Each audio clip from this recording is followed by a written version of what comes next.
And we are here. We don't have minutes for the August or September because there was no meeting. July, I didn't get them done. So the July minutes are not done. If you're here to speak to anything other than what's on the agenda, we have the pickleball courts, we have the planning department, Mount Tom North Trailhead Park, and we have the housing production plant on the agenda. You will be allowed to speak at those times. But if you're here for anything else, you may speak now. Jamie is sending around a list. Please print your name so that it's easy for her for the minutes. Communications, Jamie, do we have anything? Nothing. Nothing new. Let's look at account balances committee. We have some things crossed off. Yes.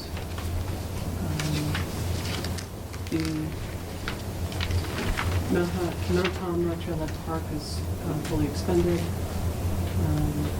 The pickleball court design fully expended. The housing rehab portion of the First Income Buyer and Housing Rehab program is fully expended. Sorry, what does that mean, fully expended? The grant funds are. We budget a grant and then they spend, and they're allowed to spend up to the money we budgeted. So some of these have been on a while, but we're working on them. Okay, I won't go over them again. We have a lot to do tonight. Anybody have any questions on the accounts as they are now? But based on this, we have, with the budget, what is remaining figure up above? Does it include the earmarks or does not include the earmarks? The 1.3 million is remaining, not including the earmarks, and the 1.7 million is with the earmarks. So we have almost $1.3 million in the kitty. This is good. Okay, pickleball courts. Yes. So John can't make it. John Mason, the head of Parks and Rec, couldn't make tonight's meeting. Is there somebody from Parks and Rec? Well, sorry, I wanted to give you a letter this afternoon. Okay. Which You want me to read it? I put into the digital file so people, and it's in the hard copies as well. I'm just going to read this and sending it around to the committee members. Dear CPA members, this letter serves as an outline of the importance of the CPA proposal on the overall benefits to Nantucket Park and the community of the pickleball. Pickleball is a game for all members, young and old, in our community. Easthampton Parks and Recreation Department is excited about partnering with the pickleball community to provide this opportunity. This project will add to the first-class experience visitors get at Nantucket Park. Financials, the Park and Recreation Department, in conjunction with Friends of Pickleball, are committing $15,000 towards this project. The Park and Recreation Department will also set aside 5% for a contingency. 5% of the total, I assume, Joe. Is that what he means? I think so. We are estimating a 3% increase in vehicle entrance fees collected for the city because of pickleball in the park. That's quite a bit. Must be very attractive. Additionally, the pickleball courts will be used by Camp Nantucket to provide another recreational opportunity for kids. If you have any questions or concerns, please feel free to contact me, John Mason at Easthampton MassGov. He's the Park and Rec Department. I'm going to send that around to everybody. Could you make sure that that's copied and emailed to the members? It's already in. It's already in there. Okay. Joe, continue. Yeah, so anyway, that was, again, this is a project that is brought forward from Parks and Rec, and at the last city council meeting, John made a point that when you go to Park and Rec meetings around the state, around our area, this is the big discussion, and that people are realizing that as our population is aging, again, not that this is only for an older population, but it certainly helps. It's a great sport for older population. It's a terrific way for exercise and socialization.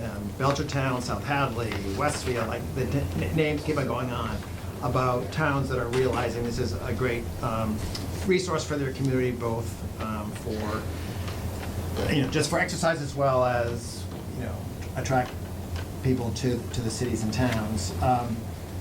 So the group here, I think it's just a small sampling of the support for it.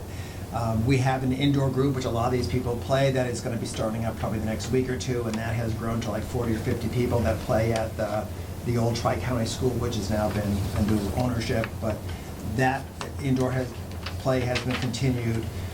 So it continues to grow in Easthampton, even with the limitation of not really having any, permanent pickleball courts in the community. As you see, I think you have the financial request here from John as well, which, and I think Ken will talk to it a little bit more. It's a pretty significant expenditure, but not for a moment do I not think it's worth it. And as his letter mentioned, we have raised at this point, I think more money is still coming in, $3,500 private donations towards this project. Some of the people who have donated have included the typical city supporters, Florence Savings Bank, Big East Supermarkets, those terrific people who realize it's a great project for the city. So we're hoping more money continues to come in. As I said also, any kind of project, it's, that whole, you build it, they will come. Well, that is part of it, but our association with Yvonne Ting, who plays professional pickleball and is ranked nationally in the country, she is committed to giving, introductory lessons, for a few weekends through the summer to continue to introduce the sport to people, favoring people in Easthampton, but certainly in the area as well. So we have not only the structure will be there, but a support system to make it succeed, to make sure it succeeds in Easthampton. I think my only concern is, as I had said, is that there's enough room so when we find out 2 years from now we need 2 more courts. Because I think it will continue to be a very popular activity. The other thing, from a different perspective, in our city alone, there's been so much talk about, with the school taxes and what can we do for seniors and as our aging populations. I mean, I think a lot of the people who have contributed for 20 and 30 years to the CPA fund have been people in their 50s and 60s and older. And so I think, again, it's a nice way of giving back to that group of people an opportunity for them to exercise and socialize in our city. I think it's a nice way to recognize their contributions to the CPA over all the years we've been doing it. I was really thrilled to see we have this young man here who's a pickleball fanatic, and so I don't want to give the impression that this is strictly just for 50, 60 plus. It's a great sport. I think I've shown some videos in the past where you can be 20 and play singles, and it is a workout like anything you could get on a tennis court. So it's just an amazing, versatile sport. So I'm hoping the committee votes in favor of this appropriation. Lastly, I'm being cautiously optimistic, but because there's a lot of construction going around the area, some of the estimate we seem to have, in my opinion, seems to be significantly higher than I'm hoping it will come in at.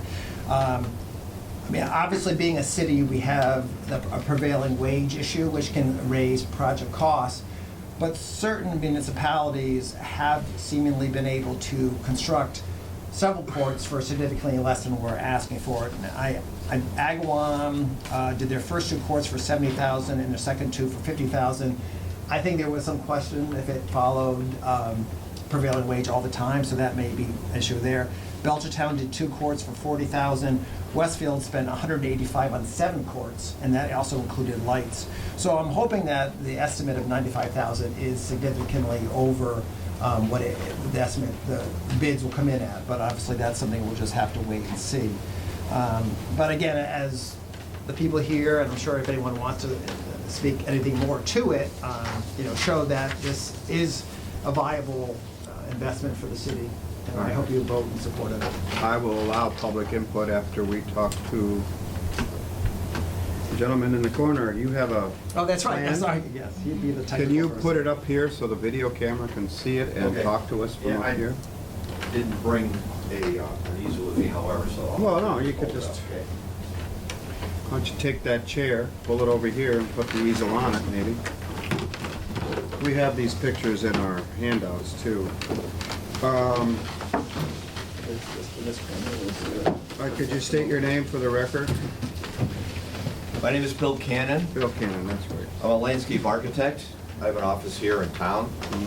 And I have worked on many projects in the town here. A lot of projects in Daly Field, soccer complex, for one, the baseball hub, for another, among the many projects that I've worked on over a long over my professional career. I was only too happy to get involved with this project with the Recreation Department, and have worked on detailed design plans for this project for the past couple of months. I have prepared detailed construction drawings and specifications for the project that are about 97% complete. Basically, what we have to do right now is just come up with some dates for bidding and the construction schedule. But we've been holding off of that until we get through commitments, financial commitments from the town's CPA committee, et cetera. Okay. I did bring along some copies of the technical drawings for the committee to keep on their file. That's the 11 by 17 copy, a photograph of it. So I brought 2 copies for you so you could have it in your files. I have it here, so why Okay. don't we give these to anybody that doesn't have their copies with them? Pick up file copy. Yeah. To pass that around. Yeah, I was asked to bring them along just so that it that's could be fine. something physical in the file. So So, I thought what I'd do is I'd show the committee kind of a larger picture of an overview of the pickleball courts. They're going to be located at the soccer complex, which if many of you are familiar with, Nonatuck Park is kind of down the back reaches a little bit. It's pretty private. There is an area off of the parking area that's pretty open right now, and so we took a picture of one corner of it. The field house is right here. It's kind of hidden by the trees that are in the island of the parking lot.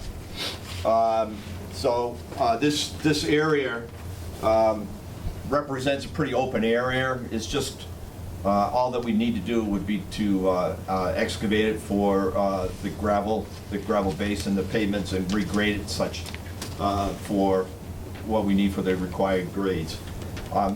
It's for 2 courts, approximately on a 64 by 68 slab of pavement, and we're going to encompass the courts with a 5-foot high chain link fence, and there'll be, I believe it's a 3-foot height or 3.5-foot height fence down the middle to separate the 2 courts, just so that balls don't go astray into other play. As you can see, the courts will be oriented in this direction right here, so that in the eventuality that there is kind of like a real increased interest in pickleball courts, that they could be added to in this open area. Yeah. Right along this parking area. So you not only have kind of a reasonable open space for it all of a sudden, but you have adjacent parking facility for the courts as well, and it becomes a very highly convenient area, to attend pickleball court tournaments, activities, or whatever that might take place. did you establish this budget that we have? Yes, I worked with John Mason on it a little bit. I will readily admit that it's a little bit on the high side, based on some numbers that I ran. But sometimes when we go out for these projects and they're bid with prevailing wage rates and everything else, it's a little bit of a loaded issue as to where we're going to come in with the final figure. I have every confidence, though, however, that we won't be coming close to that figure. I don't know how close, though, and there's always a contingency there that we're included with it, just in case. I've kind of ballparked this maybe around 80. But 95 we'll is what see. we have here. Right. 95. So that's 80 what- for the CPA. Yes, but we're confident that as these projects are always in the domain of the public funding, we're only going to be committing what we need for the actual project. Hopefully, we're going to be going for bidding over the wintertime. The idea is that we'll catch contractor interested in bidding in projects for the springtime. And I think that might generate some competitive interest as well, because they're always typically trying to line up projects for the springtime and everything else. So that's another thing in our favor at this point in trying to, in going out to bidding late in the season as we are. So, given what Joe said about the budget and what you just said, is my feeling, therefore, that our grant from the CPA of $80,000 would be considerably less should the construction costs come in. It is my hope, and as I understand it, Jamie, we only pay what the cost is, we reimburse, right? Yeah, so because this would be through the Parks and Rec, the appropriation goes to the Parks and Rec department when they're outside of the. So city, if the then cost we comes in at reimburse. 60,000, do we get the 20 back? It depends on how Parks and Rec manages, if they decide to use the CPA first or the matching funds Well, let first. me say this. I will vote on this only if the CPA funds are contingent on the other 15,000 regardless of the cost. I would like, this is a large expense for the budget of 80,000. We've done projects, and I'm in favor of the project, don't get me wrong. But if the project comes in for 60, what I'm saying is that 20,000 below the construction cost would be back to the CPA. I feel that's appropriate, and I think that'll help sell it to the city council, and it's more in keeping with what everybody's saying the costs of these are, and it'll help if we want to build 2 more later on. Yeah. So I want that as part of, I want the other committees to speak to that, but it's important that Park and Rec know that we will only pay for everything beyond the 15,000 that's part of the grant that they're recommending. That's my feeling. Yeah. How does the committee want to respond to that? Yeah. You agree with that? Okay?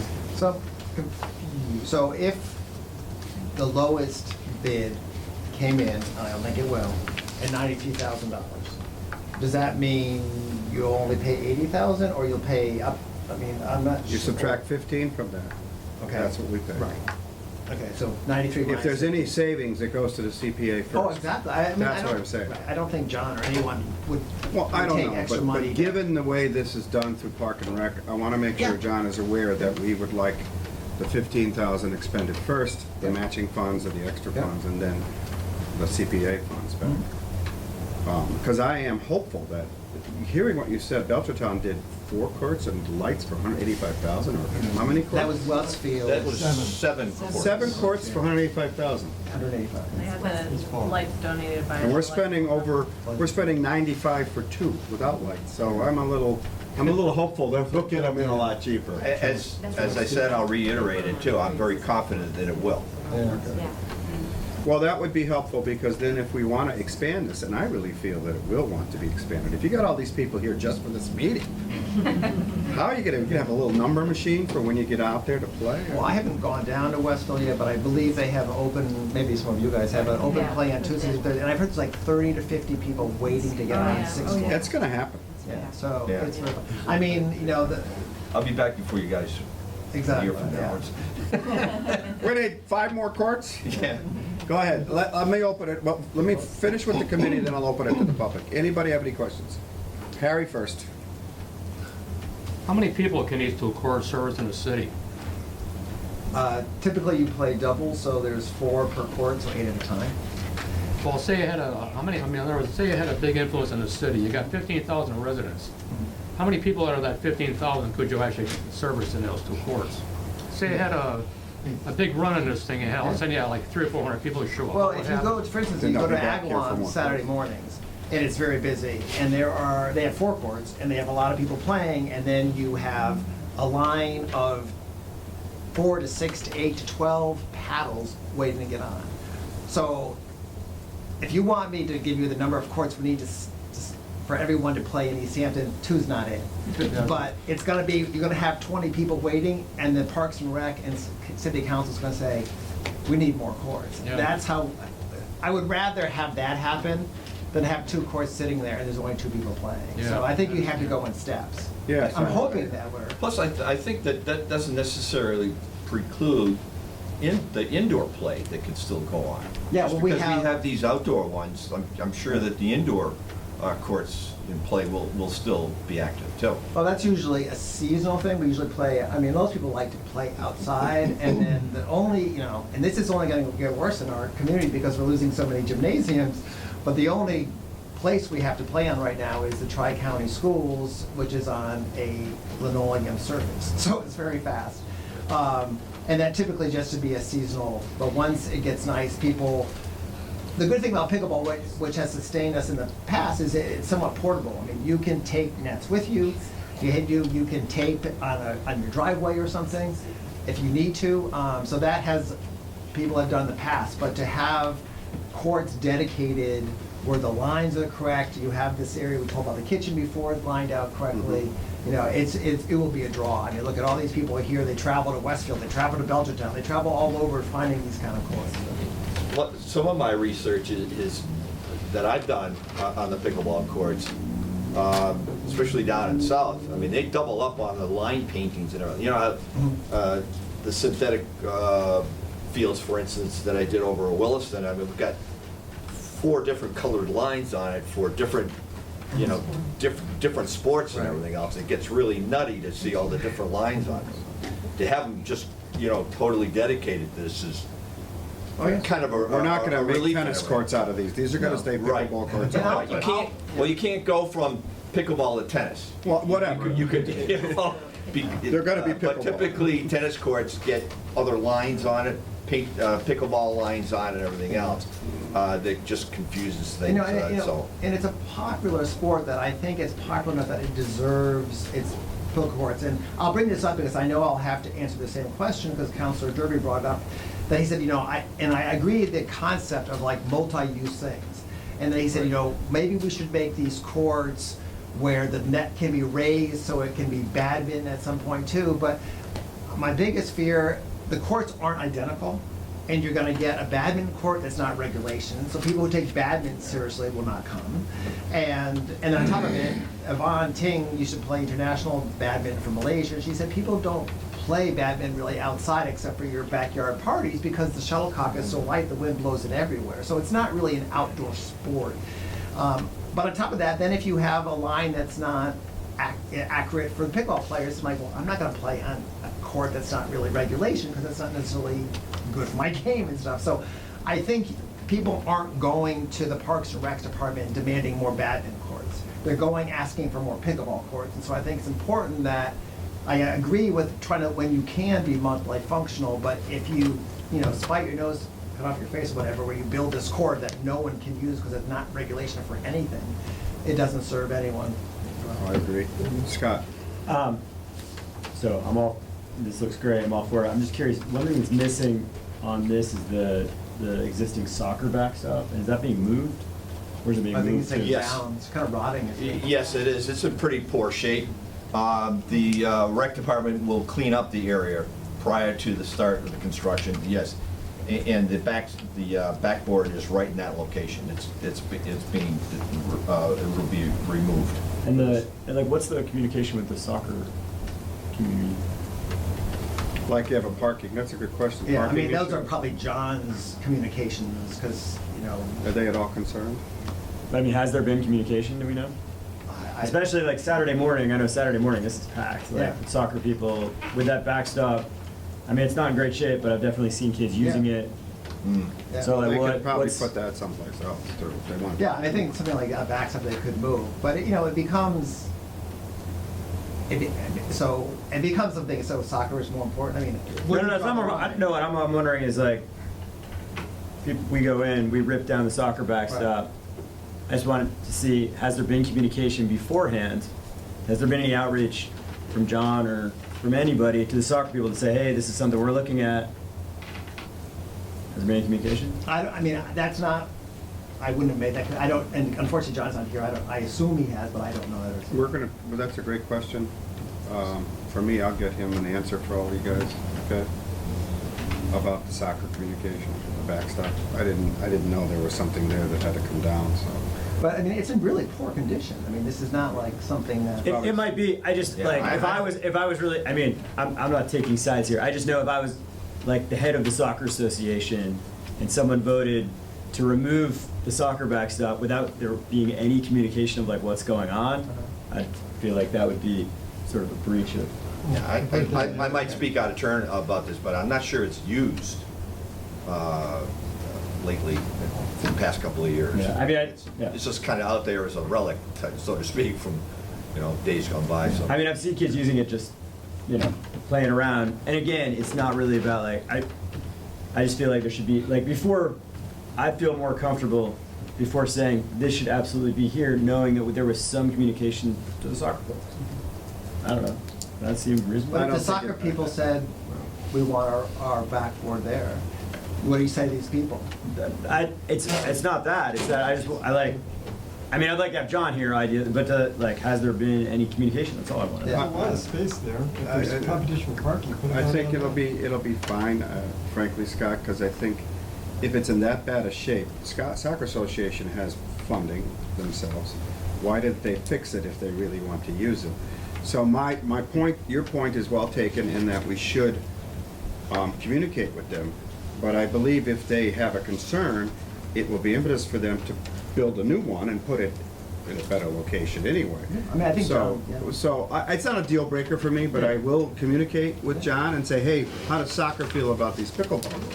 As for parking, well, if we get this kind of conflict, then that increases need, and need means, okay, we increase parking. It's all about how they're used, whether we expand later on to more courts, probably need more parking, especially when soccer and pickleball are on a Saturday morning. Yeah. It's gonna be hard. Any I other think questions from the community committee? needs to share. A community needs to share. Yeah, it does share. Any other, yes, Harry again. This isn't really a point, I'm just curious, again, this is just a curiosity. It says we're gonna increase our part taken by 3%. Does anybody know what we're taking in now? That's John's question. I haven't, maybe. When I spoke with him this afternoon, he thought it'd be, I think he said it was about 1,000 visitors over the course of The whole summer? the summer. Is what he expected, so, and with some people buying season passes and some people paying daily fees. I'm just curious. He thought it'd be about $1,000 or $2,000. These numbers are really hard to nail down because this is a sport that is growing exponentially. And so to be able to come up with a number is really hard. Okay, done? Okay, if you want to speak, just state your name so Jamie knows. You wanted to say something? Fred Andreessen. A little thing came up, just realizing if there's competition for parking, you can move it down the other end and then people will park near soccer for soccer and near pickleball for pickleball. But Is that possible? It's a suggestion. Well, we're talking about expanding on that. In other words, he's saying move it down here, away from soccer.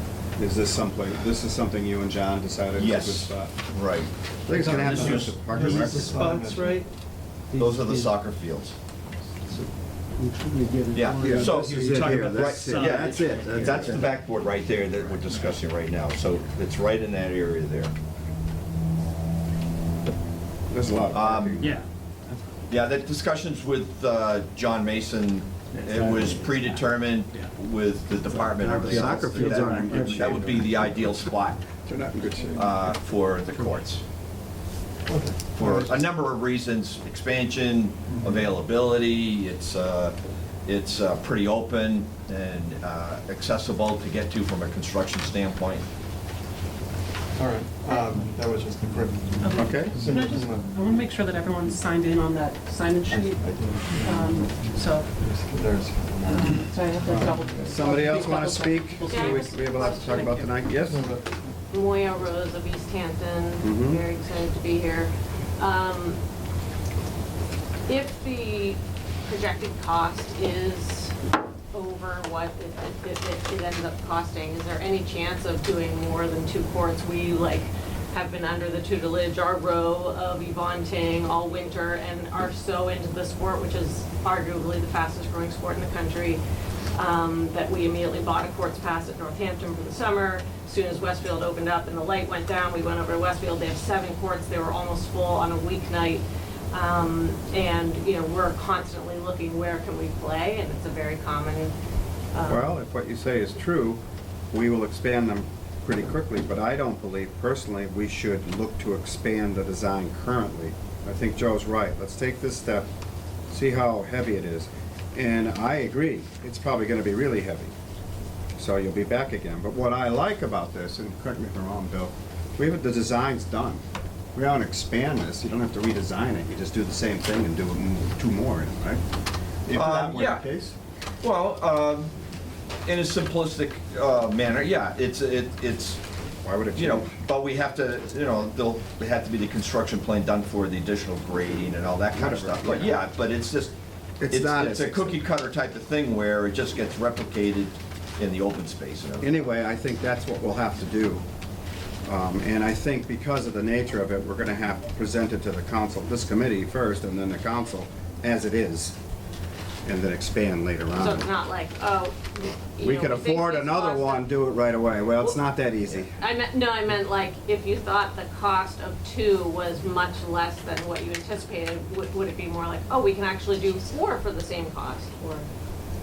I don't think that's possible given the nature of the design, the design and appropriation process. But if it's a lot less, it makes it a lot easier to get new funding later on.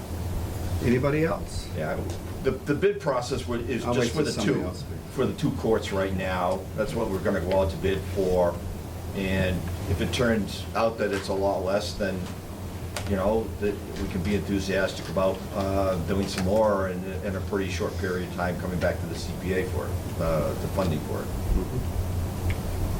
Sir? What's the orientation? Can you state your name, Compass? please? Oh, Andy Irwin. I live in Williamsburg. What's the orientation, north, south, east, west on those? North-south. Is this gonna help you here? Yeah, I think it's, North-south. yes, it is, it's north-south, yes. And does the design include being able to retrofit lights? Is there any allowance for that? No lighting.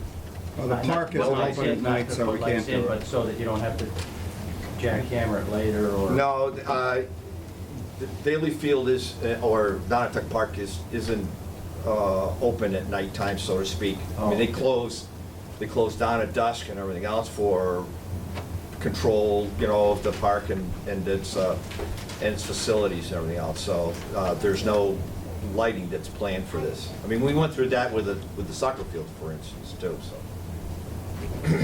Harry? What time of the year can you play this thing? Can you do this when it's really cold out?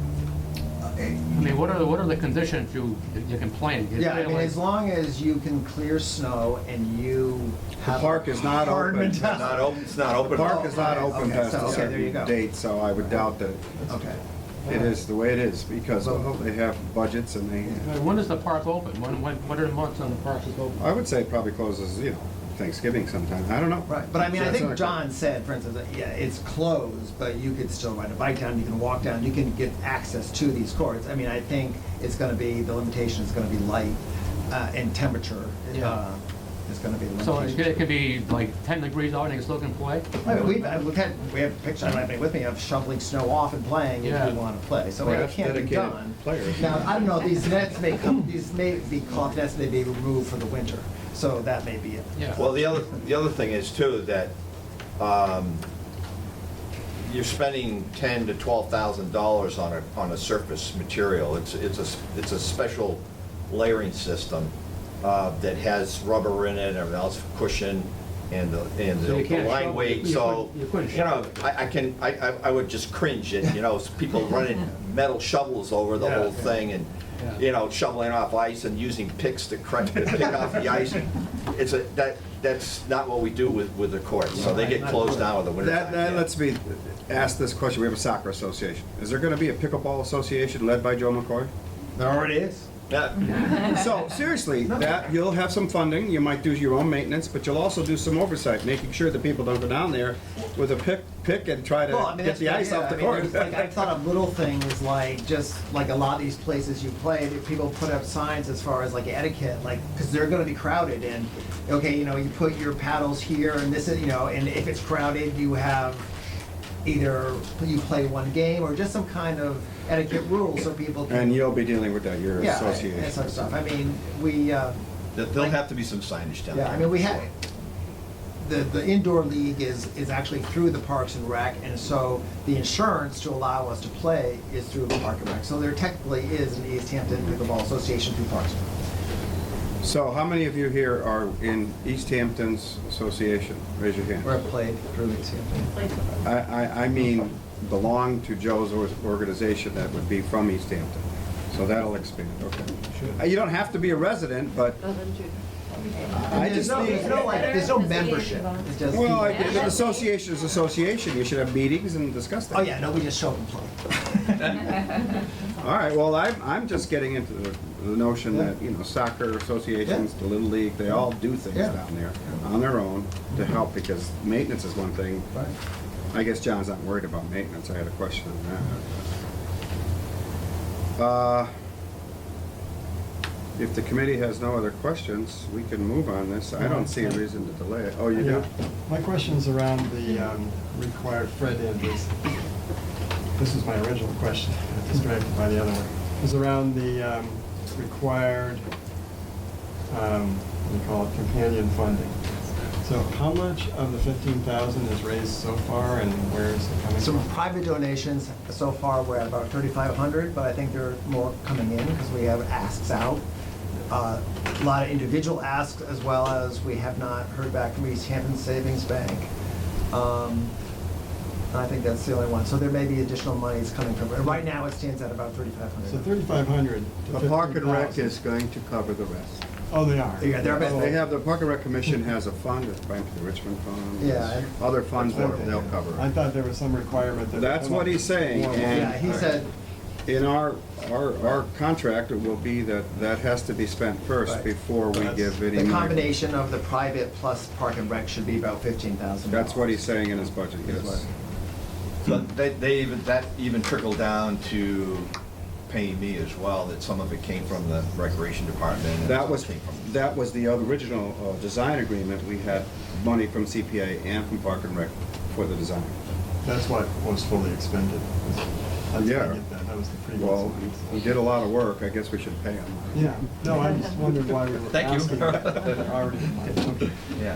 So, you did bring up maintenance. I'm always concerned about maintenance. You know, when I kind of design these things, I always hope they're taking care of everything else, because there's nothing like, you know, the longevity of facilities that the public, you know, spends money on and everything else. And to keep it nice, you know, it's something that the community can kind of always be proud of.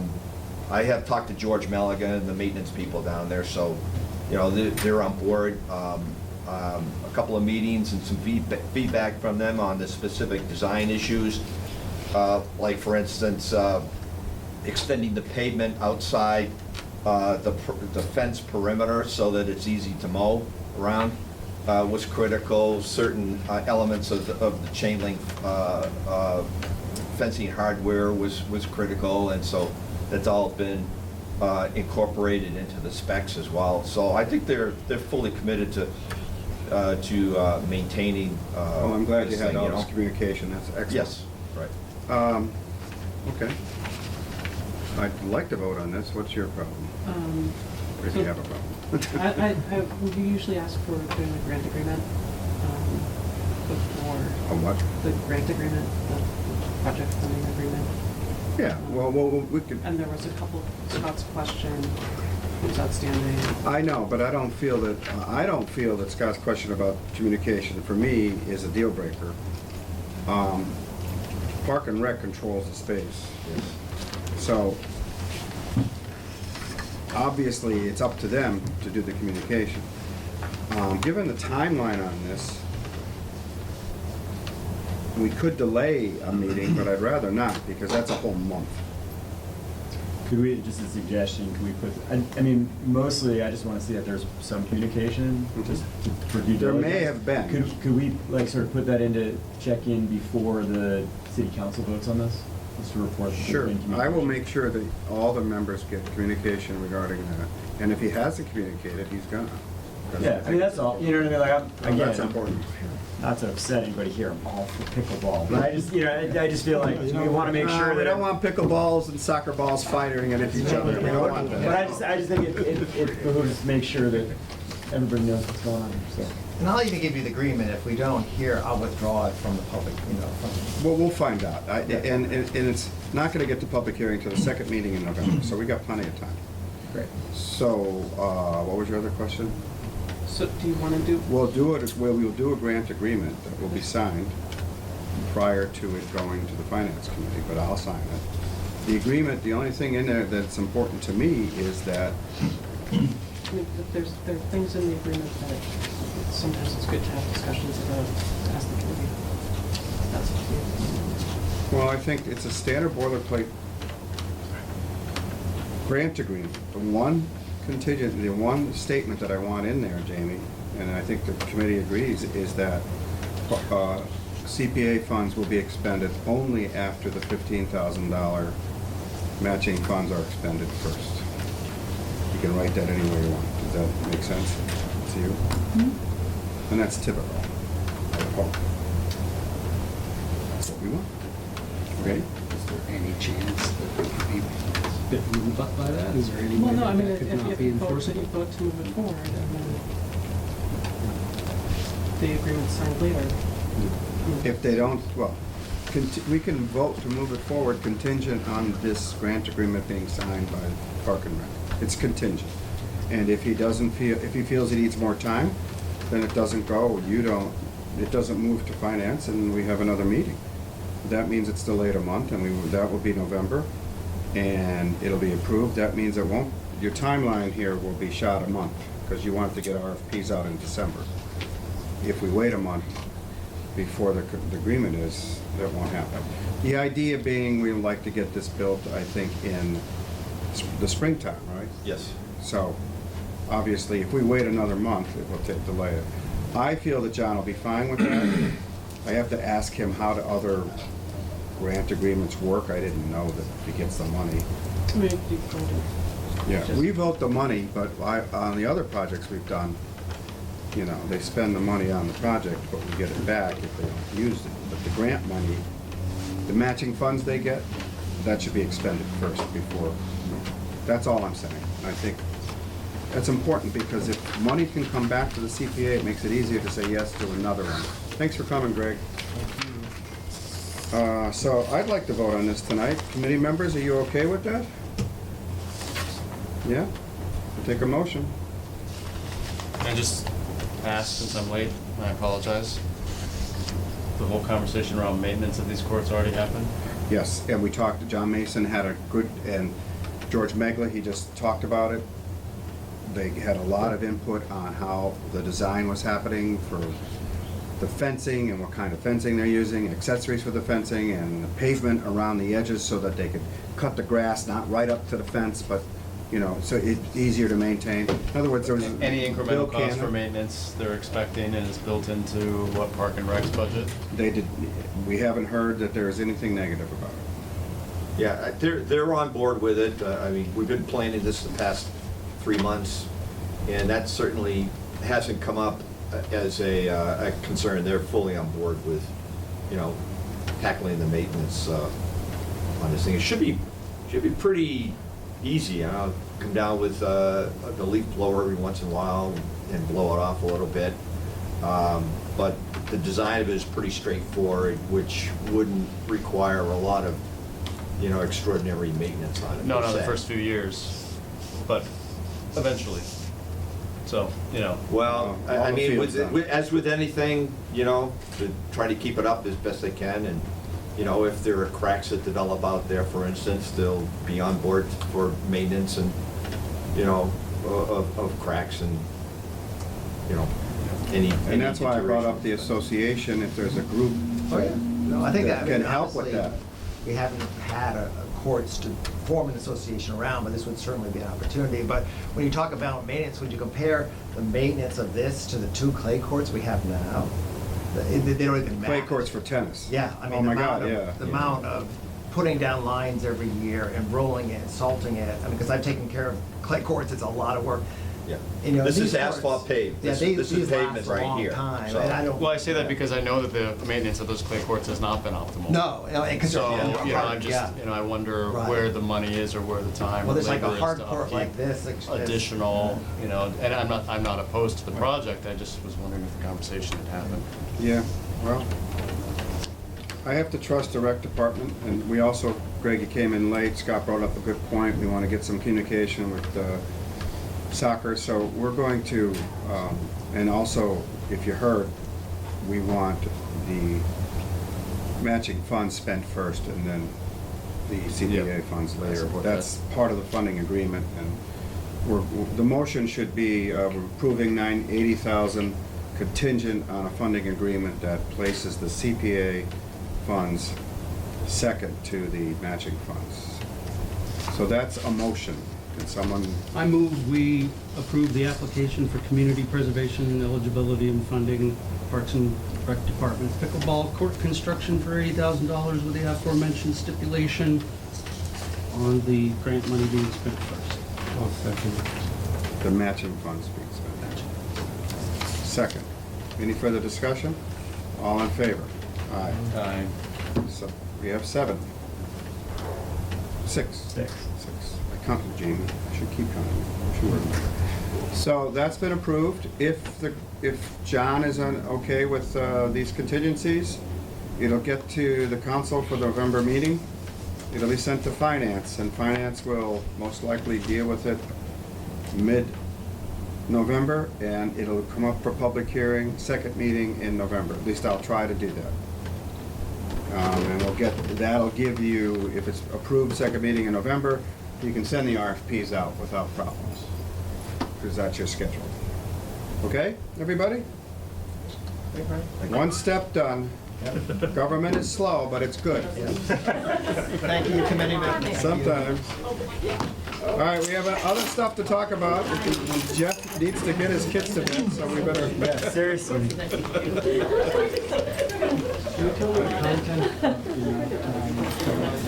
Yes. Just the appropriations question. You can stay and listen to the. There's a lot to talk about. It's open, it's open, keep it safe. That's it, stay with us. Oh, geez. Supporters would be a good thing. I wouldn't worry about it. Hey. This is the second year. We've already. Man, I was like, pickleball, we need bedtime coming up. Oh, that's okay, it's okay.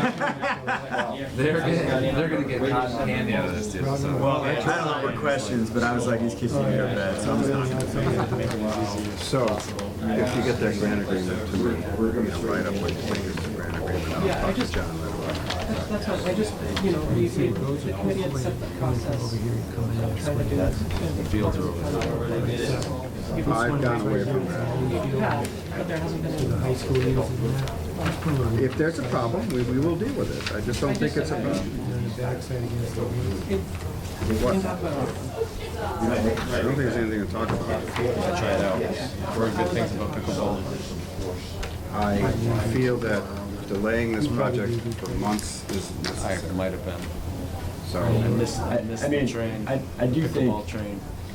well, I do you voted think we're for rushing it. these projects? Well, I do think Jamie's point, I mean, if there is a process, we should keep the process. I think there's reasons to keep the process. Now, I'm not saying on an individual basis, sometimes we don't, but I think that if there's concerns about that process, that's a discussion we should have. Okay, but it's not on the agenda now. Right. I feel that unless there's major roadblocks, and we have had some, we should move on things. Delaying, it has to go through another month of council approval. So it's not like this is getting done so fast that it can't be looked at again. We could just alter our vocabulary and change the language so that what we're saying is we defer to the moving forward and not apply that need, and then and say that we're applying that need, or we can say that that need is regular standing and we just make I an would like to exception. have, I would like to have a very good reason to delay a project, other than we have a process that someone designed a while back. I just don't agree with that. We design.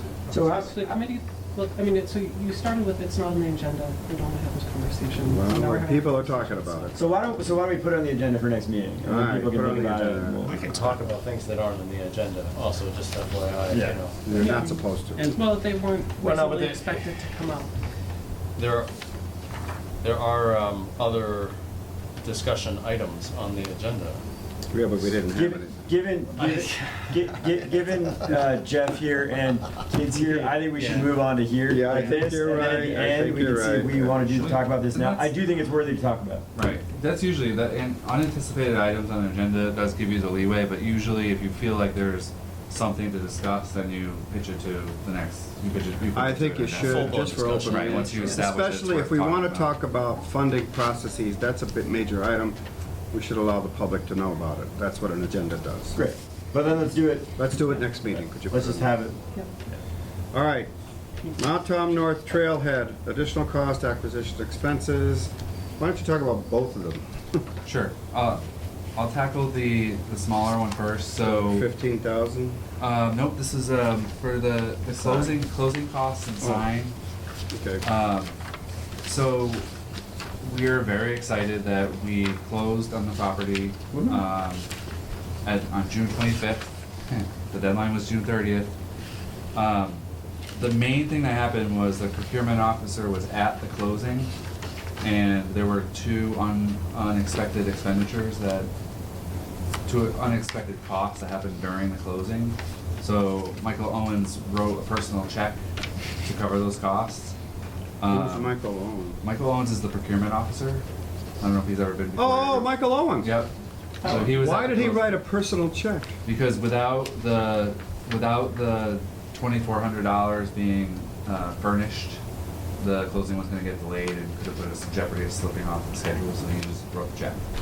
The mayor couldn't get a, The mayor that wasn't- would have to go. The mayor is recused from this because she is in close proximity to the property. It also has to go through a process. You can't just write a check. We can't, the city can't just write a check when we.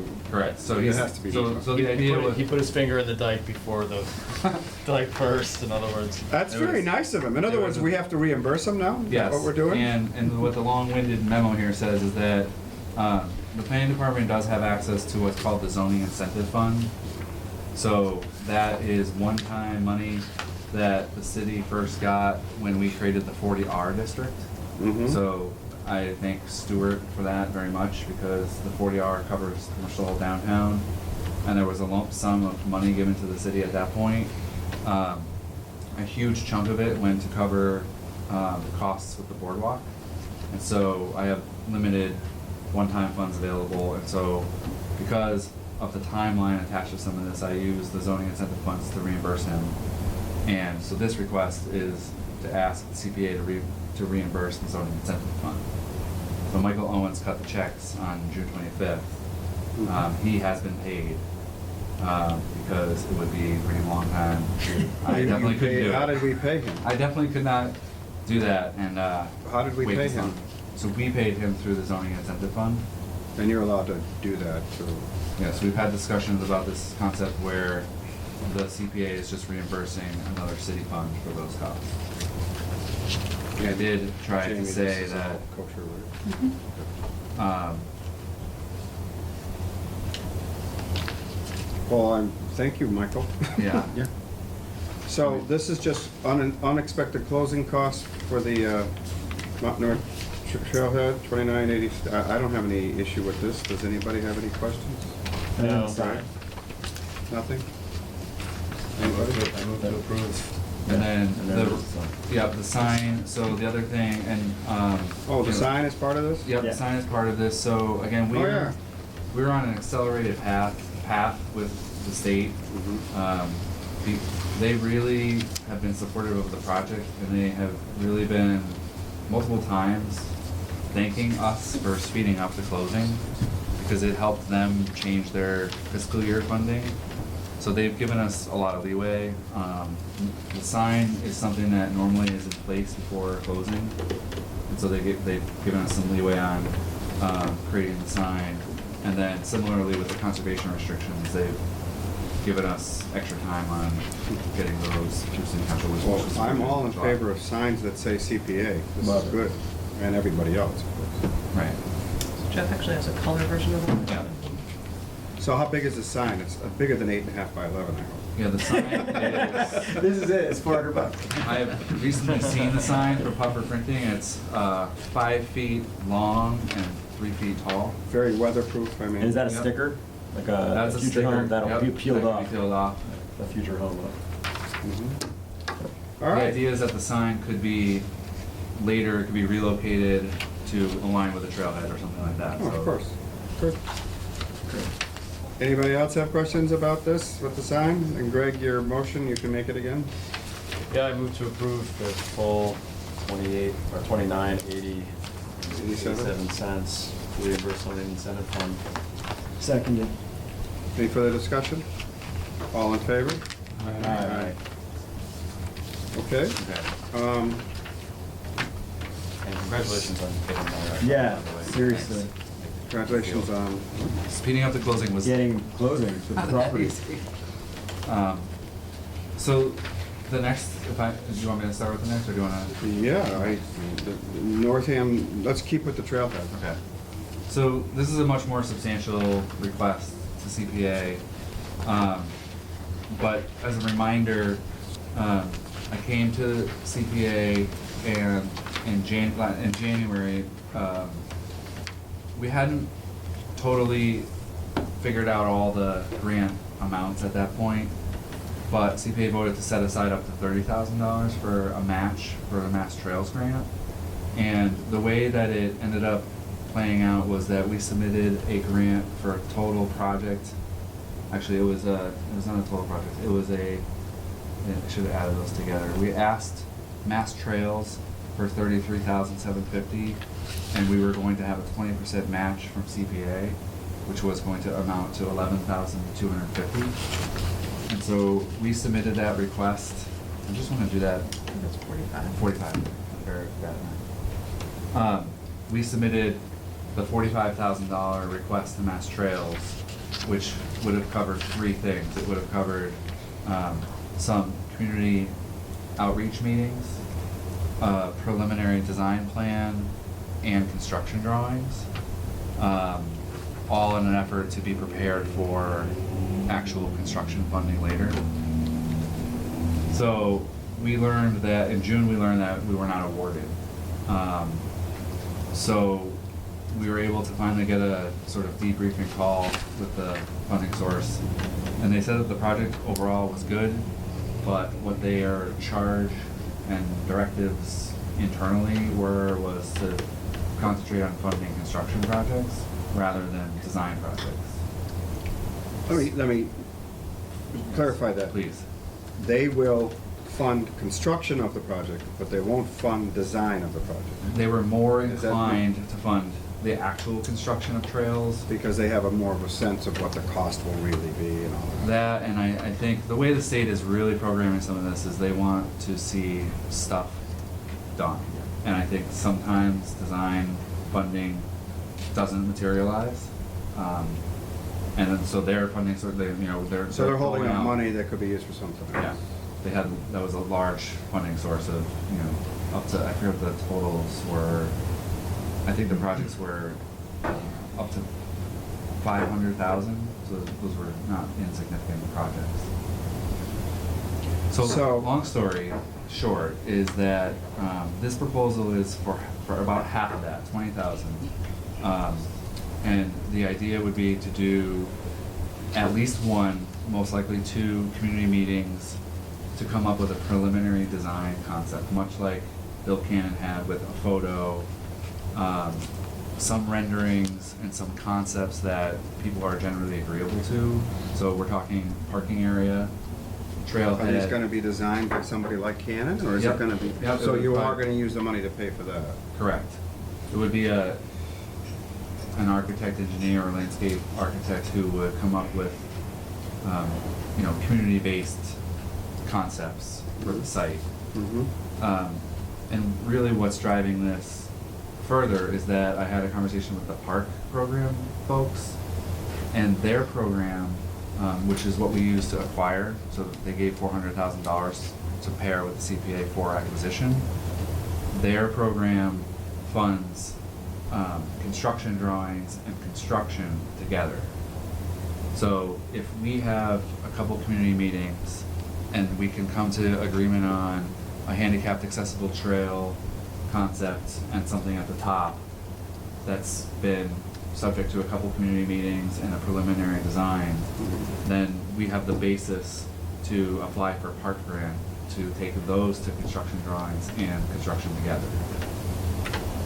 So, you're hoping that they'll fund construction drawings based on the concept designs you're gonna get from Canon in the community meeting? Am I hearing that right? Yeah, not canon per se. Well, I whatever, guarantee you whatever we can- architect yeah, it yeah, is. Exactly. But in other words, you don't have to have construction drawings done to get the grant. Correct. It takes out, this is not an insignificant portion, which is to draw some base maps, sketch some options, look at the topography and make sure, so it's really sort of a feasibility study in the initial stage. That park grant doesn't really fund that. Well, I know when you came to apply for buying the trailhead, that we knew that there was going to be design costs for a new trail and everything coming our way. So the park grant would help with that, and I assume you anticipate CPA funds to help with that construction cost too, later on, like they'll want some community support, the park people. We've gotten a lot of grants from them, so. They have said multiple times in multiple different ways that they like what Easthampton's doing, and it's this planning Mhm. and then implementation. And So we're there will be trying- some CPA money, but they're gonna give us the grant. That's- It would be- You're optimistic. We're optimistic. It would be in the form of a match, Okay. knowing that you can ask for up to $400,000 for the construction plans and then the actual construction project. And we think within reason, we think it's reasonable that we could get the parking area, trailhead, and a handicapped accessible trail constructed with a park grant. Without much CPA money. No, there's not a formal match requirement. Oh, okay, well, that's even better. So you originally wanted 45K in your grant proposal, and now you're asking us for 20. What does that 15K mean that you're not getting? Does that hurt you a lot, or Well, you feel you could do it with 20 now? yeah, because I think that 15,000 equates to the preparation of construction level drawings. Right, you had and so that's originally what- said you wanted construction drawings, Right. you're not gonna do those. Correct. Perfect. All right. Anybody have any other questions, guys? I'm just curious, how do you anticipate people arriving at this site? Different ways that people might arrive at this site? It's off of East Street, isn't it? I think. No, but like what modes of transportation? We had talked early on about an opportunity to extend the bus route or to make the National Line Express. They agreed to extend the trip there, Cool. but I guess primarily it would be by car. Okay. You anticipate any bicyclists arriving there? Sure. Yeah. Excellent. So I'd love to have in here, just to have in the conceptual design. Yeah, it was a leading question. I'm sorry. I thought coming from me, I thought you'd answer it right away. I thought you would be like, knew what I was talking about. Just if we could include in the design drawing bicycle parking, because I think if we're going to do this, we should have like maybe a new gravel parking area with bicycle parking and paved ADA parking space. I think it's a great idea. Can But we- just to put in there, I think it should be considered. I know I've locked my bike to the gate at the end of Reservation Road and to You want some trees. bike racks There there. should be, there was some way to have permanent bicycle. I think that's a great idea, and I think that's really part of what we need to have a couple public meetings to The talk community through what discussion. else. That's Yeah. great. So it's bicycle parking, it's a handicapped accessible trail, do we want some benches? Mutters Field is really, it's kind of a silly thing, but I had like the dream board is, right now, it's really based on Mutters Field, and Mutters Field has a lot of amenities that we would probably want to bring in, and we want to show the community what this could be, and that's what like the park program wants to see, that you've come up with a concept that people have seen and support. And That we can trail is use that, those wonderful. couple public meetings to put as the foundation for a park grant application. The other place that I've actually gone to recently was in Hadley, the Silvio Conti Wildlife Refuge, which has a lot of these great amenities. Part of the trail is raised wooden, handicapped accessible paths with covered pavilions and benches Yeah. and little lookouts. So this is an opportunity for us to kind of really do a little visioning about what this trail area could look like. That trail's awesome, like the one in Hadley. the And Yeah, I love Hadley West Mutters, it has like the pavilion, it has a lot of little, Yeah. didn't it have a butterfly thing or something? Yeah. It was just wonderful, if Yeah. that's the design concept you could start with. Is it okay, Scott, if you just trust him to put that into the community discussions, bike paths? I don't necessarily think it needs to be in the grant. I do, actually. I think it should be in the conceptual, design drawings will include, but not limited to. I'd like to see it in one of Okay. those bullets. Yep. Alright. I think that's a great idea. I There's no guess problem with I didn't print that part, but okay, I agree. All right, that'll be fine. Not to. I didn't know, I wanted to know, I I'm didn't. not that, I mean, I trust that we get there. I just, yeah, I'd like to see it.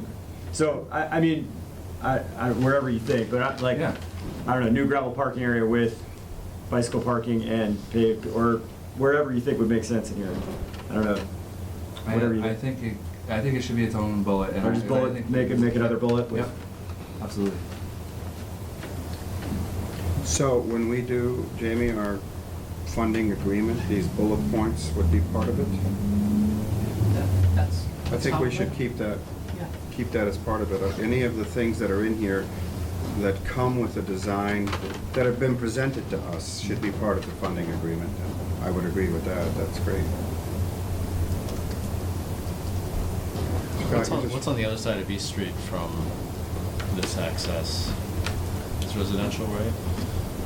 Is there any connecting it to the rail trail? Like if people were on the rail trail, I'm just thinking about the Yeah. bike access or whatever.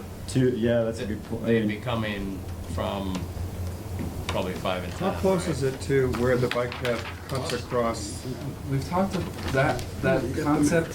This map is a good one. So I didn't mean to derail us too much.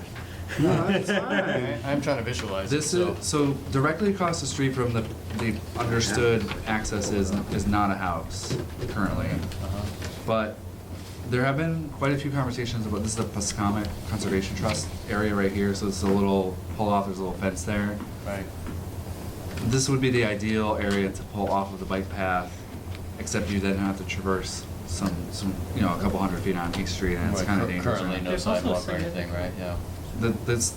I appreciate what Jamie was going to say. The significant change in grade has been the challenge. So the only way to get from the bike That's path. a drainage there, right? In between the Pascomic area and, Yeah. I It's think a the little drainage further area down. is right after, so I think the Yeah. drainage area is about there. that's what I mean, it's in between Yeah. the conservation area and the new land, so. So in Northampton, the Pulaski Park, really the first time I've ever seen it, they have a big set of stairs, Yeah, and then and they have the bike. They have a bike thing. Oh, you Like the little rail to Rails, ride a yeah. bike up. Yeah. Like to roll your Roll bike your up the bike, hill. Yeah. That would be like a possible future scenario, because I think to get a switchback to meet ADA standards would be truly significant cost to get a proper ADA switchback. But there are stairs. If the stairs were ultimately upgraded someday, and you could actually get one of those bike rails. So if you've seen it, it's like a little flat area for your wheels to roll up and go up the stairs. It's come up several times. Is this blue line, that's the bike path, right? Yeah. Yeah. Oh, it's right near So it. Right, there's- exactly. this So why don't we just proximity take a couple of here, houses by eminent domain? Yeah. Maybe no right away there. I didn't really say that. Across the street. Just You into know, the I'm still in TV. my really adventurous period, so I would consider Scott Kavanaugh wants to figuring go out to if there would be the. another option to get a right of way, but So you had currently it's private property. No, but it isn't very far away. And the No. entry point No, I mean, is it's like you here said, the or grade here or and stuff both? makes it. Oh, is that This really is the old steepy here? access road, so this is Yeah, gonna you be could put a reserved for bridge the Parks between the Department path to and get across access. East Street, like Yeah, you do this there is the on, main entrance is right there. Northampton. This is where we're envisioning the parking. Yeah, but to get to the bike path, you have to go through all these properties. A little diversion. But the idea of connecting them is the right idea. I think the goal is eventually to connect. And while it'd be great to have, all right, it'd be great to have a great connection. There are some people who will ride on East Street to get there still without the Well, they're gonna have to. I mean, I There's think- no other way to get there. Another vision is if there were a bike lane on East Street, Love it, which is part of the Complete Streets A prioritization. bike lane on East Street? love it. Yeah, so don't I. It's narrow enough in there as it is. Great. Well, We'll slow down. It'll be Stretch great. it. Yeah. Well, it's better than. I'll because see you one issue when I got my car up there. The law right now allows people to drive in the middle, ride in the middle of the road. You're gonna have to live with it. Anyway, we tangent Bike paths here. all over the state. Stay on them. No, They're right on the main streets. I see clowns trying to go up the. All right. Harry, come They on. don't even belong We'll on go for a ride sometime. It'll be great. Yeah, right. All right, let's keep Hopefully going. we'll connect them and it'll be a moot point. All right, so we want to, just to review, we want to include all of the bullet points, this entire document as part of the agreement. The bullet points, phase 2, phase 3. I'm looking at this page here that has everything on it. I did have a How quick far do question we about want to do this? All right, community engagement. Yep. For 5,000, what besides just a meeting and prints? I'm just curious what that. What's Does that that number paying sound for? right? Yeah. Does that number sound right to everybody? It seems I can't quite visualize what, given the phase 3 description, Well, presenting it to the community Are and we having a paying for community the architect meeting. to be there, or is that, what are we Is that- paying for? Yeah. What's the right, so 5,000? I think some of the key elements here is that and being conservative in the narrative part, so at a minimum of 1 community meeting. So ideally we have 2. I mean, in the best possible case scenario, you have 3. But I think people achieve burnout at 3 meetings for, especially, this is an important project, but it's relatively small, so I think 3 meetings is too much. 2 would be a great target. What I have found, here and in my previous experience is that we do not do enough mailings or flyering or other somewhat expensive outreach types. We priced out doing, Manchester Hardware recently sent out it's like a flyer about this big, and they got it to every household. And there's a flat rate fee that you can do it at the post office. Yeah. And we were gonna do it for just the downtown business owners, and it was about $900 to get a mailing to just the business owners. So at some level of trying to do paper outreach, some of those costs are never factored in. Print and ad designs are part of. Yep, and then if you price out 2 meetings, the attendance of the 2 meetings, and then it's the synthesis of whatever feedback or information you're getting. So the number could be slightly high, but I think it's something where we put this out to bid, the responder has to kind of give us the refinement of what they expect. Oh, right, so this is all being dealt with. I see, okay. I applaud the attempt at transparency and more community involvement. I think that is money well spent. And I'm happy to, we have not put this out to bid or anything, we haven't submitted the request for proposals yet, so if it were more firm, we could say at a minimum 2 meetings and just beef it up so that there's something to meet that expected. Yeah, well, I think that's helpful to take into consideration. There's a big difference between 5,000 gets you 1 meeting Yep. and 5,000 gets you 2. And the print and ad costs, those are just the kinds of things I was curious. Yeah. If that makes sense to me in a way that it didn't without that info. Well, but as I understand it, you're talking about paying whoever the facilitator is here to prepare the documents and everything else for these Yeah. meetings, and to get all the stuff like we just did with that other, what were we doing, the reuse of The downtown site, yeah. that costs money so that they So can, there's staffing. there's staffing, there's Ads. presentation, there's printing costs. But I agree with John, why don't we do 2 meetings there? I'm fine with that. Okay. So can we include these things as part of like the attached agreement as part of it, Jamie? Yep. Okay. Does anybody want to delay this? I don't have a problem moving forward with this. Members? We okay going forward with this? I'm good. Yep.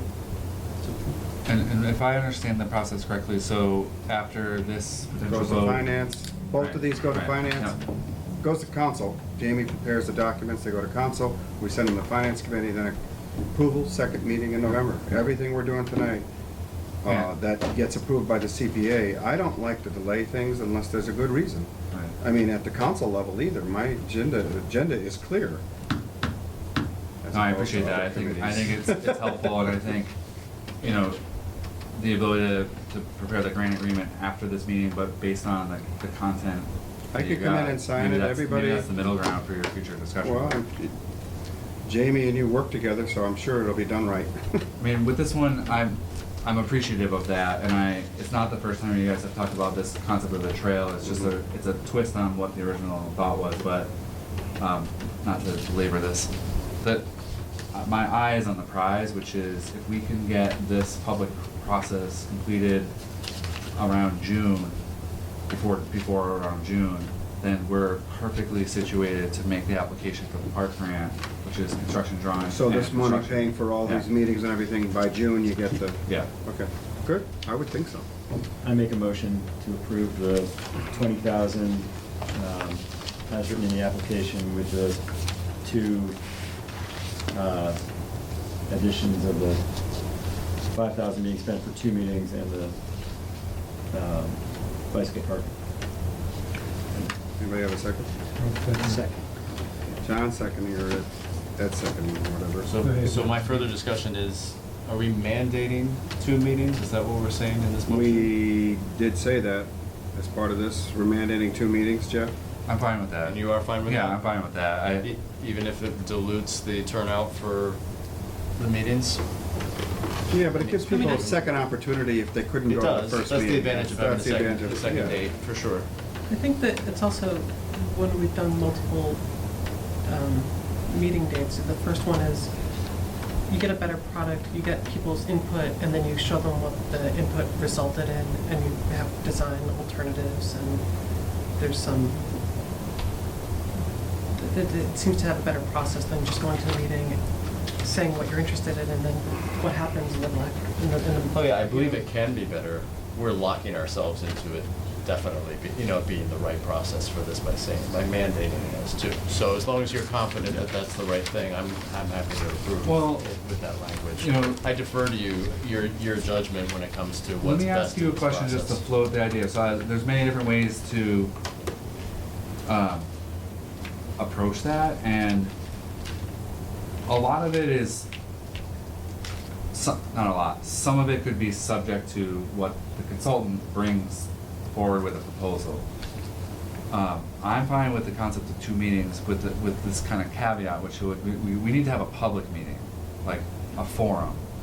But if they, had, to meet the two community meetings, if there was a forum and we got everything we needed out of that forum, then what about coming to the CPA to show the results, or coming to the city council to show the results as qualifying as the second meeting? That's something else that, as we're refining our sort of goals and expectations for projects, it has occurred to me that that final presentation of the final product is often, unfortunately, missing.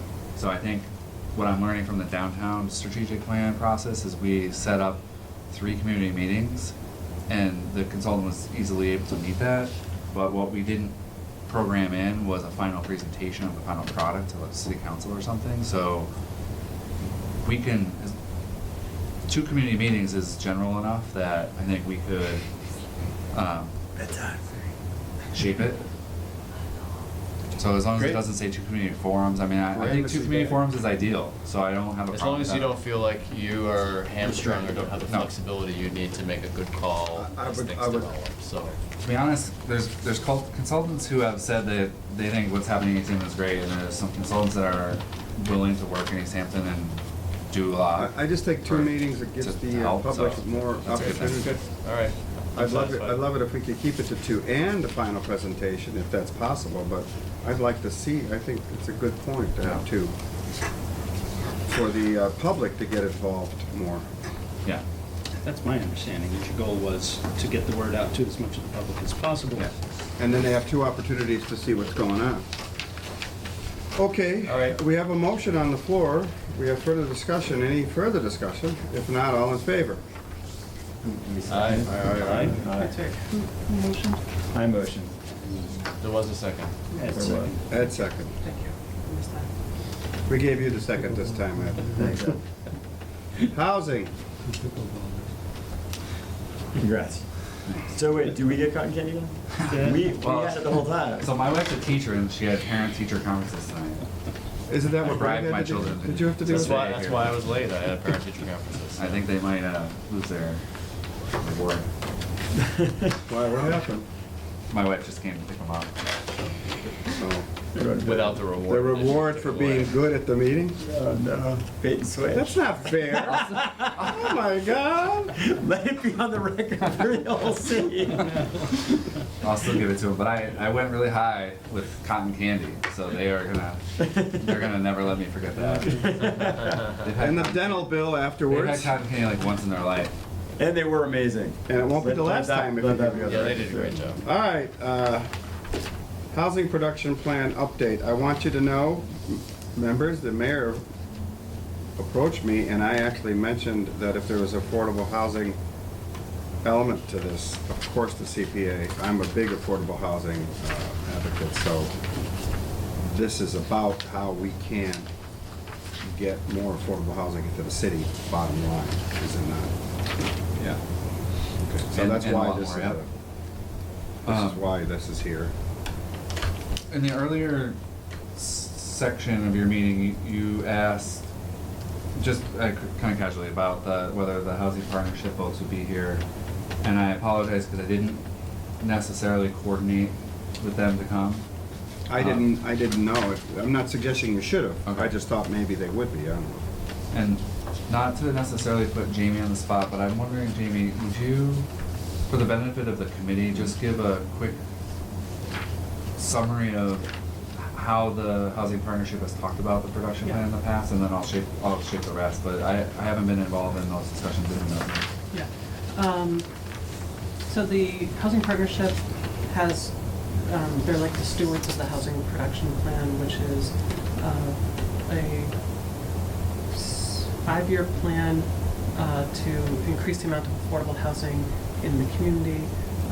It was last completed in 2015, so it expires towards I think it's November of 2020. The housing partnership has been very active at their meetings to try to find ways to seek funding to update that plan, because it gives the city some protections as well as gives a clear path forward for what kind of affordable housing, where we are with our affordable housing numbers and how to create more. So they've been very supportive of this. They've been actively looking for opportunities. They were in the process of trying to come up with scopes and get estimates, and we're eventually going to come to the CPA for a request to do a standalone housing production plan. But when and Jeff can talk about the process that happened with the marketing study and zoning analysis, the two fit together really nicely. Because Dan was approached by the mayor and sought to combine it, that sort of fits Well, she together. just mentioned it, and I just said, is there an affordable housing element? She said, yeah, well, the CPA can help fund that, because it's important that we look at the whole picture, but also what affordable housing could be part of it. Harry? Does anybody know where we stand with the 10%? We are around 7%. 7?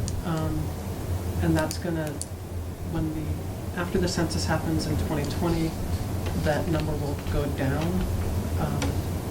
Because now more Because, people- well, the 7% number goes, the number of affordable units goes up as we create them, but the total number of units in the city only goes up every time they do a census. So we get credit for creating we get credits on the numerator, but we don't get dinged for the denominator until the census does that. So every 10 years, all the cities, and all the municipalities in the city, and the state will see their numbers dip. from where they Could you were. tell the members the importance of the 10% regarding the city with the housing? Yeah, 40B. So the 40B is the Affordable Housing Comprehensive Plan, which allows a developer who has proposing an affordable housing project to disregard many of the city's own ordinances and zoning. So, for instance, you can have, let's say in the plains where we only allow single-family dwellings, a developer who's doing an affordable housing project could come in and say, I'm going to put in a skyscraper of affordable housing, and we couldn't turn to our zoning to say that's not allowed. If we're above that 10%, we can, Restrict it. we don't have to allow that comprehensive permit application. Also, if we have a housing production plan that's valid and we are making progress towards our stated goals, we can also sort of waive on an affordable housing project, a comprehensive permit project that the city might not be interested in. Treehouse was 40B though. Yeah. But it came out okay, but that was a 40B plan in which we didn't have much control over it because, if I understand it correctly, that's the idea of getting above 10% so that we maintain control of our zoning. Right. Whereas, Carson Street Village is 40B, 10B also. Right. But so in the Everett Street, the East Street, there was 2 Habitat for Humanity houses that were permitted through a 40B process, and that was considered a friendly 40B. it's not always a bad thing, but you still want to maintain control. That's Exactly. Just out of curiosity, is that 10% something that most of our State neighbors have accomplished, or is this like a real struggle? It's been a real It's a real struggle. Most municipalities in the state do not. It'd be a real point of pride if we did, not to mention the benefit of control. It's complicated. There's a lot of issues to it, and I would invite anyone who's really interested to come to a housing partnership meeting. They're meeting next Thursday, 6 o'clock. But they, generally those, like Northampton is, I think, about 12%, and I don't know where Amherst is at right now. Easthampton actually, up until recently, wasn't affordable, our market rate is considered affordable. Was considered affordable, but it doesn't count to those 10% numbers. But now, with the value of our homes going up, We really took a bullet back about 2 or 3 years ago. We had development on Cottage Street come online with the affordable housing. Plus we had Carson Street Village come online all at the same time. And the state, in all their wisdom, came down and told us we couldn't count that towards our 10%.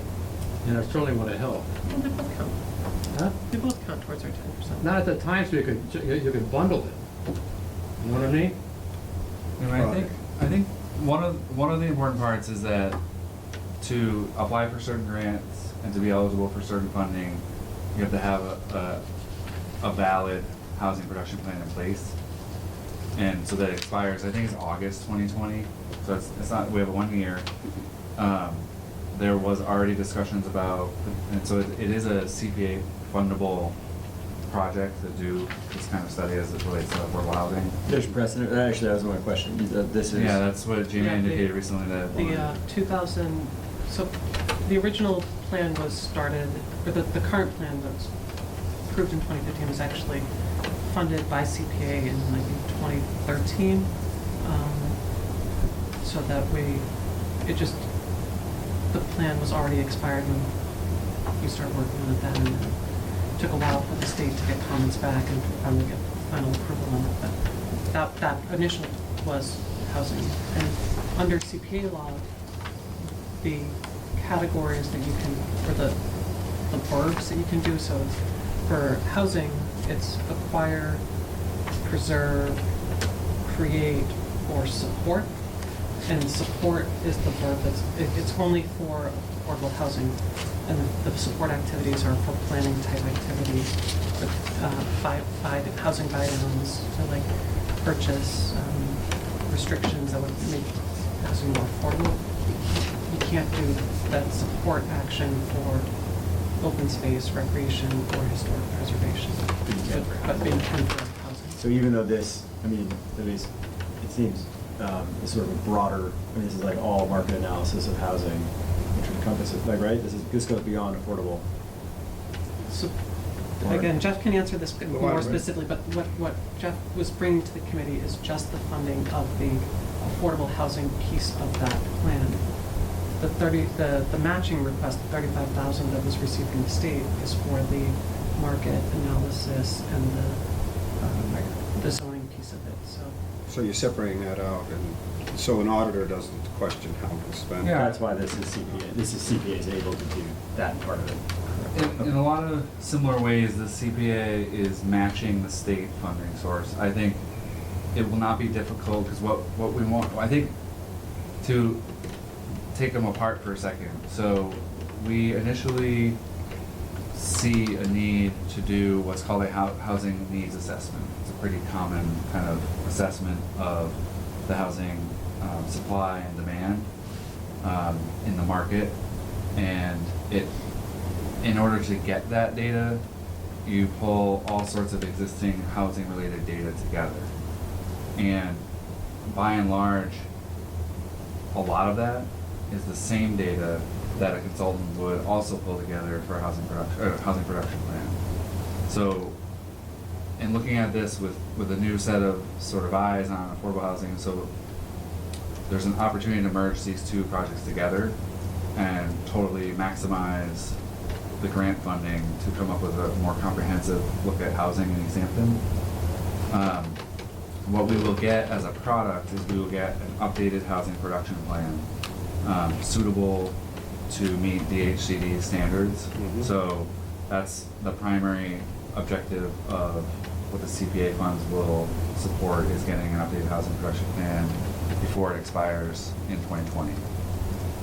And where we go beyond what is normally part of a housing production plan is we're going to look at a zoning assessment, which is going to look at barriers to developing housing, and we're going to look at properties and tools that we don't currently employ that would allow us to build more housing. And I think those two extra analyses will serve purposes of hopefully building more affordable housing and hopefully building more market rate housing, because we believe that the needs assessment, so we know that we need more affordable housing units. So that's a given. The 2014 plan says to meet 10%, we need 38 units per year. And we had a good couple projects where we got 100 units, so Cottage Street and Parsons Village, but we haven't kept pace with that. So we know that we're going to need to build affordable housing units, and we know that we're going to need to build market rate units. So this study is going to give us the data that we need to look at our zoning. You would expect some zoning amendments to come out of this to help us create more housing. The grant, so on the state grant side, we're also trying to look at accessory dwelling units. So that's smaller second units on properties that, with the right data and presentation, it's actually really easy to show that someone could construct a second unit on their property for about $100,000. The micro homes this guy was talking to me about? Yeah, it doesn't necessarily need to be tiny per se, but they're smaller units. He told me 700 square feet. Yeah. And That's that- not as small as the ones you see on TV. but Correct. They're small. 700 square feet, that's about this room. Right, but a lot of people can maximize that, and so the equation I though, live in an apartment. the equation works like this: for a building lot, a vacant building lot in Easthampton, I don't know the exact number, but you're talking like 120,000 just to buy a lot. Then you have to build a house on top, so you're talking at least 350,000, and the ability to build a second unit on a property for 100,000 will create new units that are attainable for older people or younger people or people who want to get into Easthampton and have a And they relatively would affordable qualify it place. as affordable, quote unquote? No, the accessory dwelling units probably wouldn't qualify as affordable with like the capital A, but the housing production plan is what we're looking at tonight, and that will find the processes and the projects that we need to do more affordable. I will say that I've been given some pretty clear directive from the mayor to, she wants to pursue more affordable housing projects. Yeah, good. And we have a couple in the pipeline, some of which you may see, some of which the city council may see, but this process will give us some of the data that we need to keep those projects moving, and it's gonna expire in a year. So, for $15,000 from CPA, we're gonna leverage that to combine it with the state and get a lot of And the extra state's giving data. us 25, what? 35. 35 total, so 40 all the way? I'm sorry, 50. Yeah. Well, that's good. Seems like good value for money. Well, I like it with the CPA grant is smaller than the state grant. Yes, I do too. I just want to also point out that if we were to just do the housing production plan separate from the other two activities, there are a number of those costs that are being covered by the state portion of it, so the housing production plan by itself would actually, I don't have a number, but it would be more than the $15,000 if we were to do it We standalone. talked about 25 or 30,000 for just doing the housing production plan standalone. Can we hire someone for this? You probably already went over this, I was spacing out. For this? Who does the plan? So because it's $50,000, we would prepare the request proposal, which I have all the bases, Mhm. the basis of that is ready. Yeah, I saw some of it in there. So There we are would- people out there that you, consultants, Yes. et cetera? Yep. Okay, good, that's all I care about. We've used them before, so there might be somebody that's done it for Easthampton before and is familiar with Easthampton. Yeah, yep, that's possible, or someone new, so it's hard to tell, but. All right. Sounds like a win-win. Well, I love it when our grant part is a lot less than what the state's giving us, so this is a good one. Anybody have any other questions, Scott? In the last plan, because I didn't see it in this document, but I know it was somewhere else in the plan, or if it was in the last plan, as far as, like fair housing and, so I know that for federal grants, we need to be in compliance with the Fair Housing Act, and part of that is affirmatively furthering fair housing to make sure when we're providing affordable housing that there is access to it, that we're not just like, that we need to actually be taking active steps to make sure we're providing access to it to protected classes across gender, race. And so I didn't see that in here, but I think as part of the study, because it's the right thing to do, but also because it's compliance with federal law, that we should have, if we're having someone study this, we should have someone study how we can do that as well. So I didn't see that in here, but I didn't know if that was somewhere else or. Jimmy, do you have any comment on that? It's maybe slightly different, but. Yeah, so I guess it's in the plan, the housing production plan is looking at the activities of the city to create more affordable housing, where we actually manage the housing itself, like for the housing authority, they have a responsibility to remove it. When we do, when the Cottage Square apartments came online, they had to do a outreach process that there was a lottery, so that way they couldn't, people weren't being unfairly selected to live there. Sorry. So I don't know if the housing, I know that the housing production plan looks at race and gender and looks at a bunch of different the protected classes. Yeah. I pulled up something, so, it's hard to make sure that everything gets into Totally. what gets submitted, but so, in the documents you have, there's item number 2, which is to update the 2014, maybe 15 housing production plan. I will admit that between submitting this on Friday, is it Friday?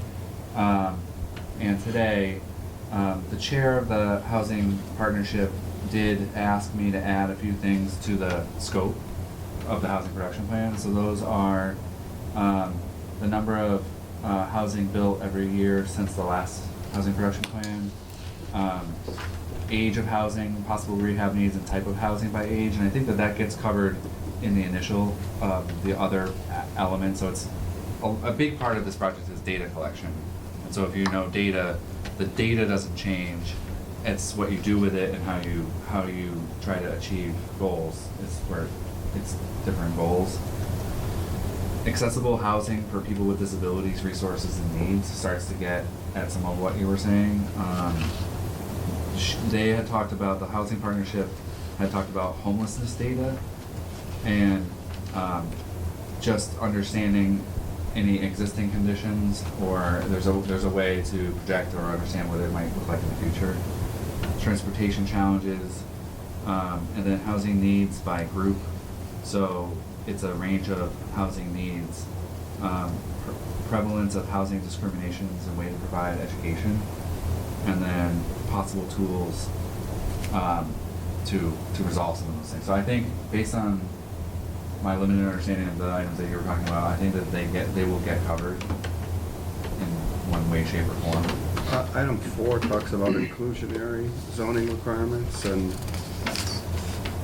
I mean, I don't know, it seems to me that it's in here. So you're talking about federal fair housing laws? Is that how you, is there a short way to I mean, describe so that?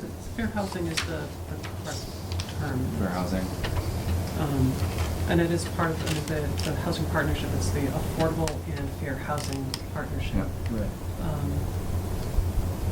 And, you know, whether, there's a focus on affordable Yeah. more often than the fair. And Were you thinking like an assessment of, or? Well, yeah, so I mean, part of it is not, I mean, I need to understand more like what, basically, if we're collecting data and like people are assessing it and making a plan, I didn't know if this would be something that would be done well at this time as well. And I know, like, we can. I think if we clarify the request tonight, which is to make sure that the CPA is supportive of funding the housing production plan update, which is important, and we would be coming to you anyway to help with that. If that's clear, then I think refining, if there's another data set that Yeah. we might ask for, I think that's easy to make sure we put in the request for proposals.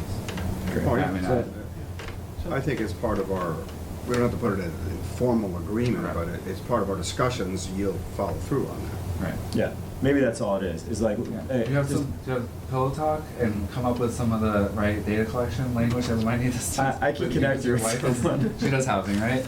So if you can help either identify the data sources that we should be looking at, or Right. or the assessment. That's that all. might- At least, yeah. Just let's keep it. And then Who are we I talking can about connect you. here, Scott? Someone Sorry. related? He- I know people who are concerned about this issue. All right. Okay, good. No, and also that, you know, we have, I know people. in our zoning, you know, we're doing a Who zoning doesn't? assessment. You know, who doesn't?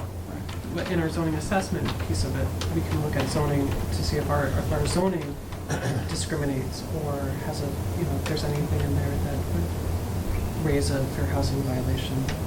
And it is the type of thing that, I mean, it's federal law, so we want to make sure. Why don't we just But we'll, say I mean, something like compliance with federal fair housing laws? yeah, great. I mean, just make sure that the data we collect looks at our zoning and everything, so we're compliant with that. And I assume fair housing law, I don't know the law, deals with discriminatory policy. That's Doesn't what it? it is. So, just compliant, make sure that our zoning plan is compliant with fair housing or looks at where we are not compliant. Harry? Just to give you an idea what we're up against, when I was on the planning board, we took up Park Street Village. I asked a lady from Northampton, who was in charge of putting that place up, what it would take to get Easthampton to be with that 10%. And she told me that they gotta build at least 4 or 5 more Park Street villages in order to get us to 10%. So that's what we're up against. Well, we have Just think about that. It's a lot, but we have challenges, but I think we have some opportunities with the reuse of our school buildings. I look at those as an affordable housing gem, and we could use those spaces. Just me. So that's an opportunity. So we have opportunities. The other thing to say, the 40B, we want to control zoning, but the 40B plan, projects that have come in, they haven't hurt the city, in my view. Parsons didn't hurt the city. I don't know. No, it did. And Cottage Street didn't hurt the city. So a lot of people complain about 40B projects because we don't have control, zoning control. But I thought they were like Treehouse. As I recall, they were very receptive to the things that we wanted them to do. Gary, We had, weren't they? when we were taking that up, we had more negativity going on. It was like we had a meeting with other people throwing rocks at it. I'll never forget that. And About all the Treehouse? stuff that everybody brought up never came to the meeting. No, and people were complaining about It just Parsons is. Village. Says I'm not very funny, so Anyway, can we continue this discussion and conclude? Do we want Yes, to make a let's motion conclude. on the 15,000? Anybody? I move to fund the $15,000 for the preparation of an updated housing production plan. I'll second it. Any further discussion? I would just like to say that everything we talked about, if we can get it in the minutes, and therefore Jeff will follow through compliance with fair housing and all that stuff we talked about. Other than that, all in favor? Aye. Thank you. Again, I intend to move these. Jamie can get them, we have 2 weeks before the next meeting. We have an extra week in this month between council meetings. I love that, by the way. So if we can get all of these things we talked about tonight to Barbara for the council, they'll happen.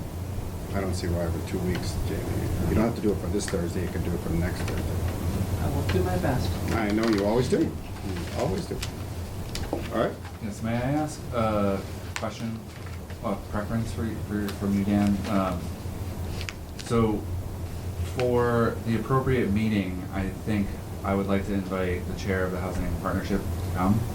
But in I my would- experience, it's hard for me to understand like whether it would be best at the finance subcommittee or at potentially the city council meeting to talk about the importance of the housing production plan update. Given the membership of our meetings, finance committee meeting, I think you being there is Yeah. very important. Yes, that's fine. For the full one, I think having Jana there Yeah. would be great. Okay. But I don't think she should come to both. Okay. You may need to come to both. I understand that, and I'm fine with that. I think for Jana, she's volunteer, she's got a lot of stuff. But I think it would make sense to have a member of the housing partnership come to the full city council with her. And I think Okay. detailing how we're approaching affordable housing for this particular item as part of this is very important, and she could be great on that, as well as yourself, so, yes. Okay, motion to adjourn, somebody? We adjourn. All in favor? Aye. Thank you all.